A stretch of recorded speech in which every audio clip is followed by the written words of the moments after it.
वज़ीर IT व बल्दी नज़्म नक्श के तारक रामाराव ने कहा कि पीने के पानी का मसला 95% हल कर लिया गया है। कानून साज असेंबली में सवाल व जवाब के सेशन के दौरान अर्बन मिशन भागीरथा स्कीम पर रुकने असेंबली सुधीर रेड्डी के सवाल का जवाब देते हुए रियासती वजीर KTR ने वजाहत की। उन्होंने कहा कि हम शहरी मिशन भागीरथा के तहत LB नगर हल्के की तमाम कॉलोनियों को पीने का पानी फराहम कर रहे हैं।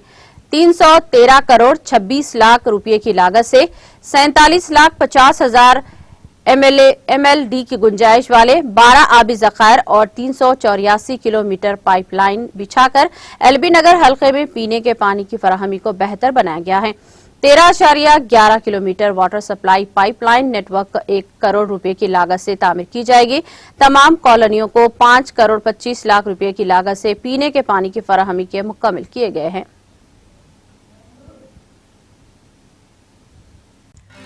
नाज़रीन, हमारे TTV न्यूज को सब्सक्राइब करें, बेल आइकॉन को प्रेस करें, शेयर करें और लाइक करना ना भूलें। और किसी भी एडवर्टाइजमेंट के लिए हमारे इस नंबर पर कांटेक्ट करें।